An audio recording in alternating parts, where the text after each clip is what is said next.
Hello and welcome on my channel. Today I'm gonna talk about corrupted map strategies. So for the last week I've been running two strategies. One was double golden oil, single opal oil, and the second was one golden oil and two opal oils, right? So what are the main differences and what are the results, right? So we have a little bit different economy. So divine orb was like 220, 222 for majority of the last week, but the biggest change was the change of map cost from, I don't know, 2025 to 4045, right? So today I bought 60 maps in bulk for 40C each, so that's, I think it's stabilizing, it's going down a bit.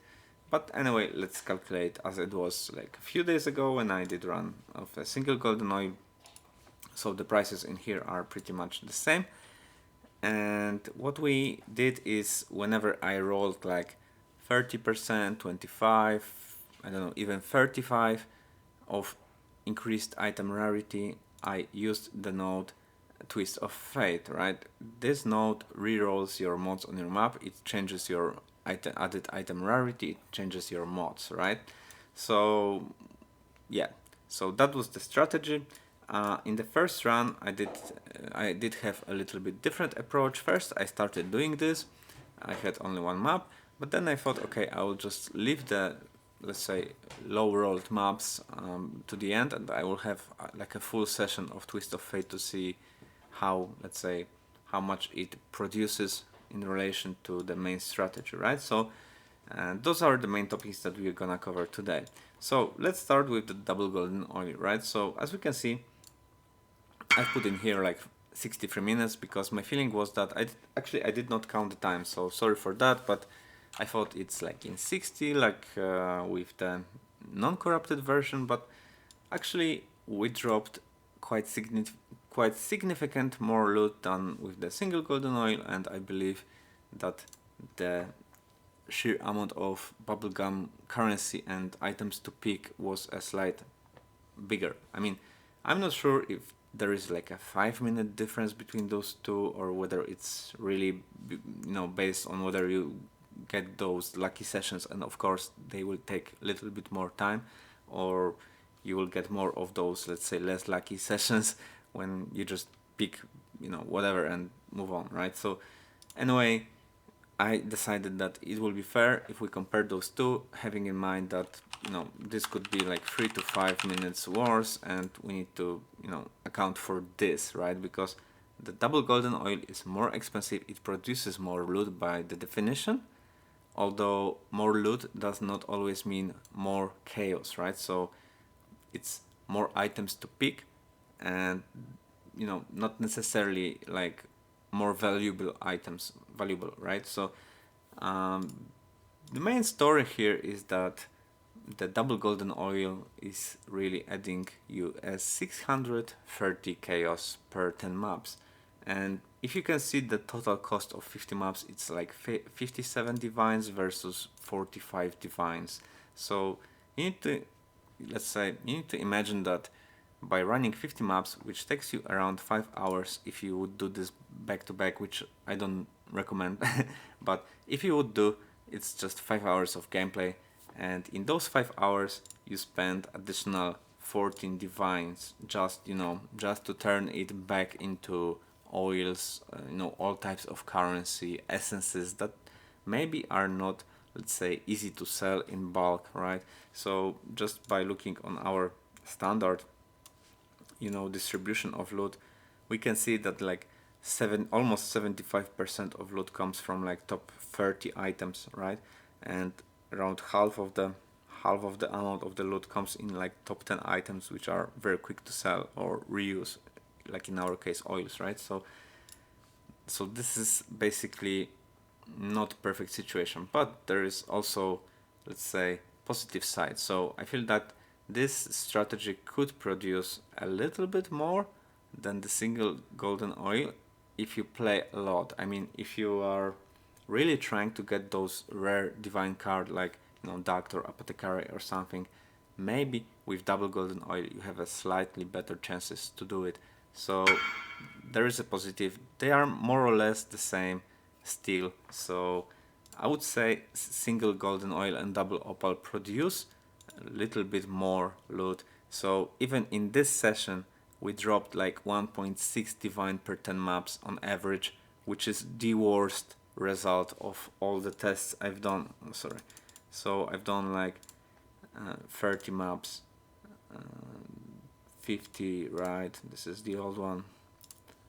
100, 120, 170. So 270 maps, and on average this one it has the worst average. So I don't know, it's not really let's say something to consider as positive, and that's a good thing because this strategy still beat the double golden oil. So my take on this is that a single golden oil is like something in the middle, right? So you don't have to put that much currency, although 44 divines per 5 hour of gameplay is quite a lot, and you know, you change 44 into 96, then you need to pay 44 again. So let's say that's quite high cost, but not as high as, you know, turning 57 to 109, then to 57. So we're losing the balance a little bit here, which would require you to trade more, maybe bulk sell the tops, and it's really hard to sustain, right? Also, if you fail, it's a bigger loss, right? So all in all, I think that a single golden oil is quite superior this league. This is because the divine orb is quite cheap, and I'd say the stacked decks are not that expensive yet. Maybe they will go up later and double golden oil will actually be much better. So this strategy really excels at duplicating the stacked decks drops. You get like instead of 3-4, you get, I don't know, 6-8, you know, and this did drive the profit in the last league when stacked decks were 2.7, divine orb was 280.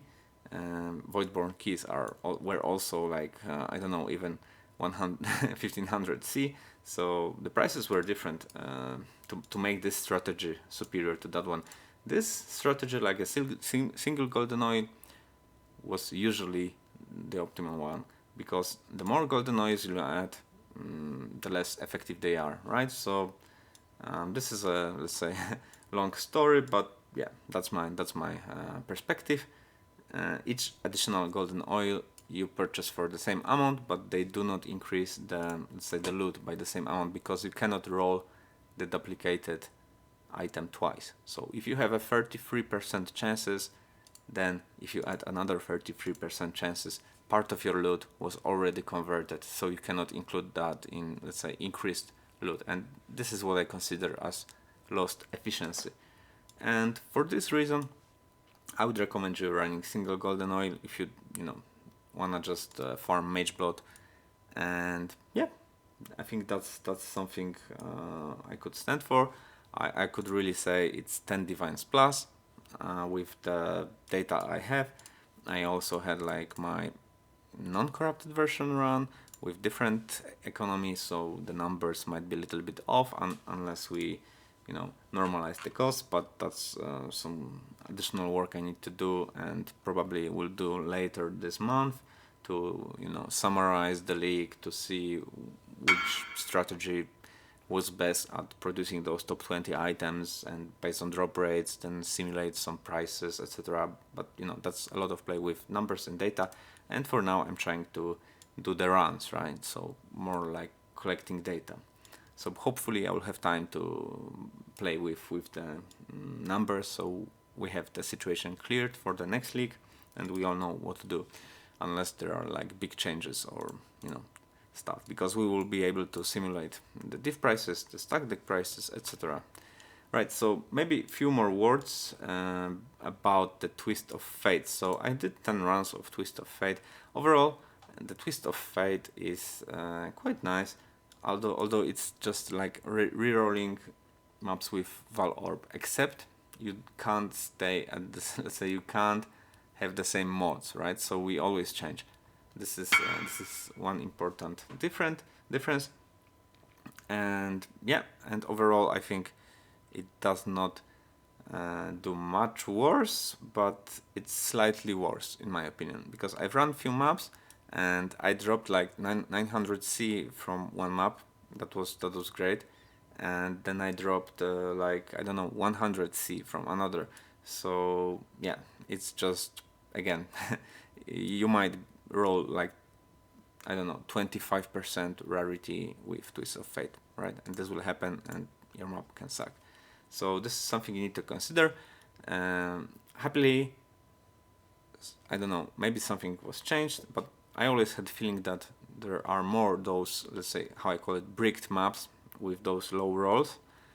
However, according to my tests, in this session I found like 5 of them out of 15, and here I found again 5 of them, and I played one more because I'm gonna tell you something in a second. But yeah, the main story here is that there's around, I think, 10% chances to roll something below 30, like 7%, right? So this would be my minimum threshold for running corrupted maps without Twist of Fate. Although if you don't like 37, you can run Twist of Fate because it can reroll it to you know, unidentified, which is very rare, and unidentified maps are quite good. Yep. So this is maybe my perspective on Twist of Fate. Yes, so definitely you can use it. It's not like completely shit. Except, you know, you can just find bad mods. And there we go to the last topic, which are mods. So my, let's say, my perspective with my build on running corrupted maps is that all the mods are fine, except when you know, when you don't have really the mage blood and your build isn't like with, I don't know, 2 cluster jewels and focused on really maximizing your damage and, you know, putting a real currency into it and solving, let's say, small problems. Running corrupted maps might be not that easy, right? So for me, I could do monster speed cannot be reduced under the base value. However, if it pairs with, I don't know, monsters get additional health as energy shield, or monsters have increased resistances or speed or whatever, so like combination of really hard mods, and it appears in like 8 mode, I don't know, it's quite difficult. So actually I don't know, I'm trying to reroll those this mod because it's just, you know, pain, right? You need to do this basically towerless. Okay, this is possible, but I did fail like 1 map, so if I'm gonna fail like 1 in 3-4 maps with this mod, I don't think it's worth it, because if you just use Twist of Fate, I guess you're gonna get maybe 5% less loot on average.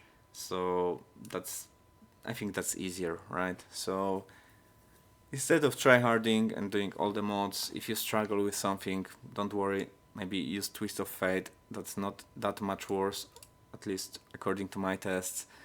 I'm gonna try to figure out which corrupted maps are, let's say, producing the most. So my idea is to run another set of, let's say, another 3 sets of 50 maps. One would be with the unidentified maps only. So I'm gonna, let's say, prepare really a lot of maps, and I'm gonna segregate them to unidentified, to like 8 modes only. I hope to find 58 mode maps. That might be hard, and then everything else, right? So that's my plan. Divide this into 3 categories and see which is the best, because my feeling is that 8 mod maps do not produce the most loot. Observing, you know, where I get those multi-exalted, multi-divine orbs drops, they are usually coming from unidentified, or that's my feeling.